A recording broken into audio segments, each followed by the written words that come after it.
Everyone, मैं हूं Tande sir technical channel में आपका स्वागत है। डियर फ्रेंड, आज हम बात करेंगे एक और न्यू वैकेंसी के साथ। आपके लिए जो वैकेंसी लेकर आए हैं, ये vacancy special for the NTPC national thermal power corporation India limited के द्वारा ये वैकेंसी जारी की गई है।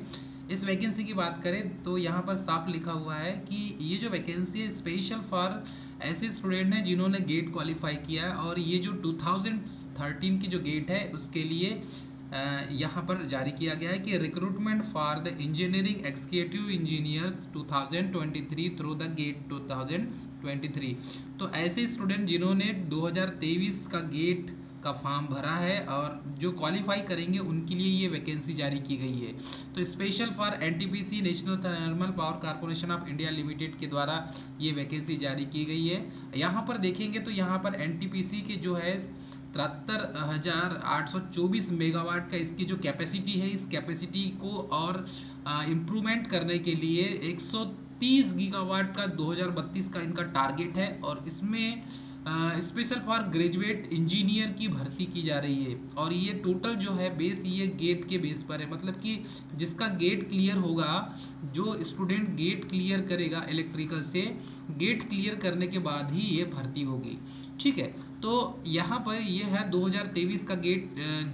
जो भी क्वालिफाई करेगा, अभी जो एग्ज़ाम होगी उसके एग्ज़ाम के आधार पर ही, ये गेट की एग्ज़ाम के बाद ही इसका जो है इसकी प्रोसीजर होगी। चलिए देखते हैं इसमें प्रोजेक्टेड वैकेंसीज कितनी हैं, और यहाँ पर देखेंगे कि वैकेंसीज का जो कौन कौन से ब्रांच में वैकेंसी जारी की गई है। तो engineering executive trainees 2023 in discipline of electrical engineering की 120 पोस्ट है, मैकेनिकल इंजीनियरिंग की 200 पोस्ट है, इलेक्ट्रॉनिक्स एंड इंस्ट्रूमेंटेशन इंजीनियरिंग की 80 पोस्ट है, और सिविल इंजीनियरिंग की यहाँ पर 30 पोस्ट है, और माइनिंग की 65 पोस्ट है। इसमें क्वालिफिकेशन की बात करें तो स्पेशल फॉर यहाँ पर क्वालिफिकेशन को मेंशन कर दिया गया है, full time bachelor degree in engineering of technology AMIE with not less than 65% marks. तो यहाँ पर 65% यदि किसी का बीटेक में कम है, उस 65 से कम है, तो ये फॉर्म को नहीं भर पाएंगे। ठीक है, as per the respective institute university norms 55 for the SC ST PW candidate. तो इसमें 65% जो है ये UR और OBC के लिए है, और यहाँ पर 55% यदि आपके परसेंट है बीटेक में, तो ये SC ST के लिए है। ठीक है, और PWD के लिए। तो ऐसे कैंडिडेट जिनका SC ST और PWD कैंडिडेट है, तो कम से कम 55% बीटेक में उनके परसेंटेज होना चाहिए, और 65% UR और OBC वाले कैंडिडेट का होना चाहिए। Candidate must have for the graduate aptitude test in engineering GATE 2023। तो अभी जो है गेट 2023 का जो पेपर होगा उसमें जो क्वालिफाई करेगा, अच्छे मार्क्स होंगे ग्रेजुएट एप्टीट्यूड टेस्ट के, वही इस फॉर्म के लिए एलिजिबल होगा। A candidate with the prescribed degree identify for the discipline as given below can only apply for the post of the EET in the respective discipline. तो इसमें अलग अलग जो है ब्रांच को यहाँ पर मेंशन किया गया है। चलिए सबसे पहले देखेंगे तो डिसिप्लिन एडवर्टाइज की बात करें तो इलेक्ट्रिकल इंजीनियरिंग से जिसका बीटेक है, ठीक है, तो इलेक्ट्रिकल इंजीनियरिंग जिसका बीटेक है, electrical and electronics, electrical instrumentation and control, power system, high voltage, power electronics, power engineering. तो ये जितने भी कोर ब्रांच हैं ये इसमें इसके अंतर्गत आ जाएंगे, इलेक्ट्रिकल इंजीनियरिंग के अंतर्गत आ जाएंगे। सेकंड में दिया है मैकेनिकल इंजीनियरिंग में, और मैकेनिकल इंजीनियरिंग से जो बीटेक है जिसका mechanical production industrial engineering, thermal engineering, mechanical automation engineering, power engineering, तो ये मैकेनिकल इंजीनियरिंग की पोस्ट के अंतर्गत आ जाएंगे। थर्ड में दिया है इलेक्ट्रॉनिक्स इंजीनियरिंग, और इलेक्ट्रॉनिक्स में electronics and telecommunications, electronics and power electronics and communications, electronics and electrical and electronics. तो इसमें ये जो है इलेक्ट्रॉनिक्स इंजीनियरिंग के कोर ब्रांच के अंतर्गत ये पूरे सब ब्रांच आ जाएंगे। उसके बाद फोर्थ है इंस्ट्रूमेंटेशन इंजीनियरिंग में, और इंस्ट्रूमेंटेशन में इंजीनियरिंग में electronics and instrumentation and control, electronics instrumentation and control, ये इंस्ट्रूमेंटेशन इंजीनियरिंग के अंतर्गत आ जाएंगे। फिफ्थ में दिया हुआ है सिविल इंजीनियरिंग, और सिविल इंजीनियरिंग में सिविल एंड कंस्ट्रक्शन इंजीनियरिंग ही इसके अंतर्गत आएगा। और सिक्स में दिया है माइनिंग इंजीनियरिंग, माइनिंग में से माइनिंग इंजीनियरिंग ही इसके अंतर्गत आएगा। तो ये थे ऐसे 6 इंजीनियरिंग ब्रांचेस जिनकी 2023 गेट के थ्रू वैकेंसी जारी की गई है, और ये वैकेंसी जो है डियर फ्रेंड आप इसको अप्लाई कर सकते हैं। एज लिमिट भी दिया हुआ है, एज लिमिट जो है अपर एज लिमिट 27 ईयर्स दिया है, last date of the online application. Age relaxation SC ST OBC PWD ex serviceman candidate के लिए एज पर गवर्नमेंट नॉर्म्स के गाइडलाइन के आधार पर SC and ST और PWD के लिए लगभग 5 साल का एक छूट दिया जाता है, और OBC कैटेगरी के लिए 3 ईयर का इसमें रिलैक्सेशन दिया जाता है। ठीक है, सिलेक्शन जो प्रोसेस होगी, eligible candidate must have appeared in the graduate aptitude test in engineering gate 2023 and must have qualified in the exam. Candidates shall be shortlisted for documents verification based on gate 2023 performance for the amongst the candidate who apply against the advertisement in the NTPC.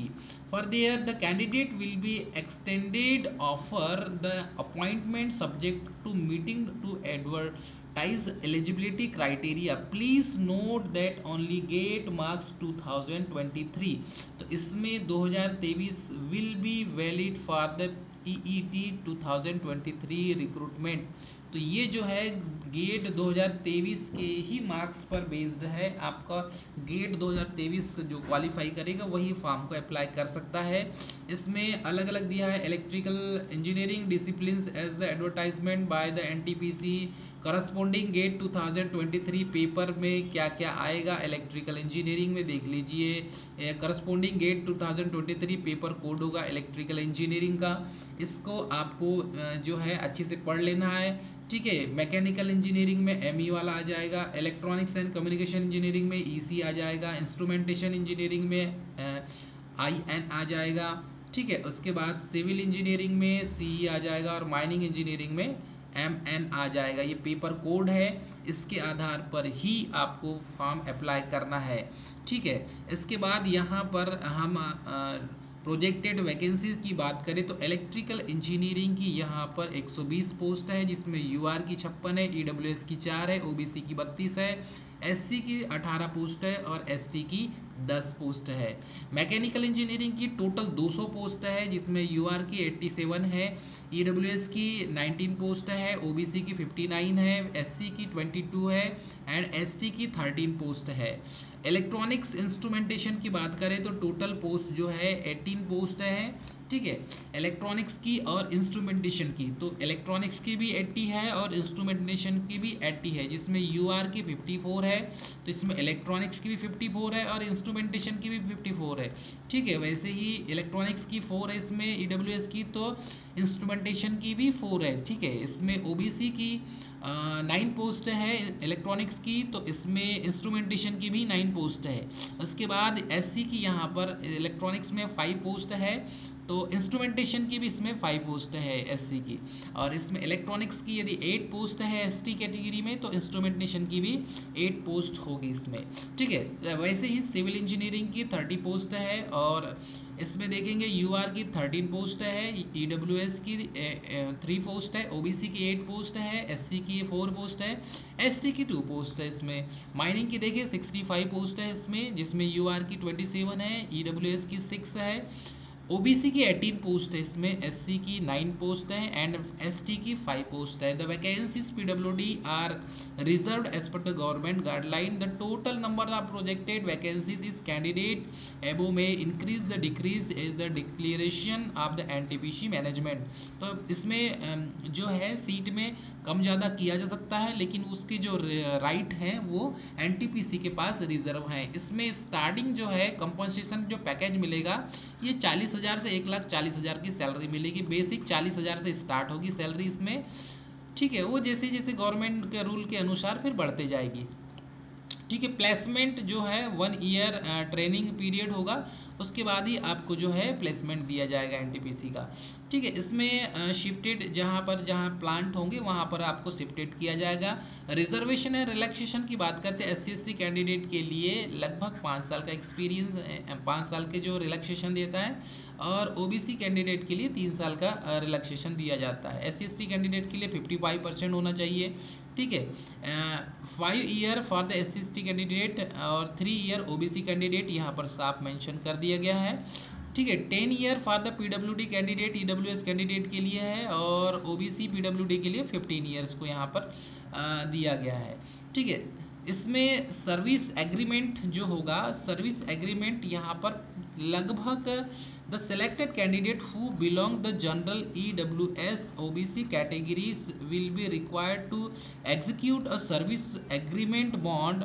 5 lakh का इसमें bond है, जिसमें 2.5 लाख का bond for the candidate belonging to SC/ST PWD category के लिए 2.5 लाख का है, और OBC जनरल कैटेगरी के लिए 5 लाख का बॉन्ड इसमें है। To the service the company for the list 3 year after successful completion of the 1 year planning. तो इसमें आप 3 साल के पहले यदि ये बॉन्ड छोड़ते हैं या जॉब छोड़ते हैं तो आपको 5 लाख या जो है 2.5 लाख का जो बॉन्ड है वो आपको पे करना होगा। ये सर्विस एग्रीमेंट बॉन्ड होता है, बहुत सारी कंपनी के द्वारा भराई जाती है, ठीक है। हेल्थ आपका इश्यूज जो है, हेल्थ मेडिकल सर्टिफिकेट आपको लगेगा। हाउ टू अप्लाई, कैसा करें, candidate need to apply for online for the NTPC EET 2023 में जाएंगे, वेबसाइट में जाएंगे, कैरियर पे जाएंगे, careers.ntpc.co.in पर जाएंगे, और उसके बाद कैरियर सेक्शन पर जाएंगे और www.ntpc.co.in पर जाके गेट 2023 रजिस्ट्रेशन नंबर पर उसमें कैंडिडेट पर क्लिक करेंगे और आप अपना फॉर्म यहाँ पर भर सकते हैं। गेट 2023 के रजिस्ट्रेशन नंबर जो है मेंशन करना अति आवश्यक, स्कोर कार्ड और फिल अप द करेक्टली, ये सारी चीज़ को आपको भरना होगा। कैटेगरी वाइज इसमें आपको पेमेंट का जो पेमेंट इन ऑफलाइन मोड, आप चाहे तो इस SBI के जो बैंक ऑफ इंडिया के ऑथराइज्ड टू है, इसमें collect to application specially for the open account, ये अकाउंट के थ्रू आप यहाँ पर पेमेंट कर सकते हैं। इसका पूरा पेमेंट जो है ऑनलाइन भी पेमेंट है और ऑफलाइन भी पेमेंट है। यदि आपकी इच्छा हो तो आप ऑफलाइन भी कर सकते हैं, ऑनलाइन भी कर सकते हैं, ठीक है। और जनरल जो इन्फॉर्मेशन है, इंस्ट्रक्शन है, इंडियंस होना चाहिए। कैंडिडेट जो है एलिजिबिलिटी क्राइटेरिया को फुल करना चाहिए, क्वालिफिकेशन AICTE से अप्रूव्ड होना चाहिए यूनिवर्सिटी से, ठीक है। और इसमें सारी चीज़ें हैं, पेपर आपका क्लियर होना चाहिए, ईमेल ID वगैरह होना चाहिए जो वैलिड हो, और मोबाइल नंबर भी आपका हो जो वैलिड हो, और मतलब कि सारी जो इन्फॉर्मेशन है आपको ईमेल ID के द्वारा इसमें प्रोवाइड की जाएगी इन्फॉर्मेशन, इसलिए सारी चीज़ें आपके पास होना बहुत ज़रूरी है। इम्पॉर्टेंट डेट्स, इसमें इम्पॉर्टेंट डेट्स की बात करें तो इम्पॉर्टेंट डेट्स में यहाँ पर जो है डेट डली हुई है कि कमेंसमेंट ऑफ ऑनलाइन एप्लीकेशन की जो कमेंसमेंट डेट है 6/10/2023 है, ठीक है। और लास्ट डेट आप ऑनलाइन एप्लीकेशन की जो है डियर ये 20/10/2023 है, तो ये लास्ट डेट आप याद रखेंगे, 6/10 से लास्ट 20/10 ये लास्ट डेट है, और लास्ट डेट के पहले आप फॉर्म भर दें। तो ऐसे स्टूडेंट जिन्होंने गेट का फॉर्म भरा है या गेट 2023 क्लियर किया है वही इस फॉर्म को अप्लाई करें, अन्यथा जिसका गेट नहीं है वो इस फॉर्म को अप्लाई ना करे, आपका फॉर्म रिजेक्ट हो जाएगा। तो यदि थी जानकारी NTPC इंडिया लिमिटेड के द्वारा जो भर्ती निकाली गई है। मैं उम्मीद करता हूँ आपको इन्फॉर्मेशन पसंद आएंगी। तो मिलेंगे नेक्स्ट वीडियो में, तब तक के लिए जय हिंद।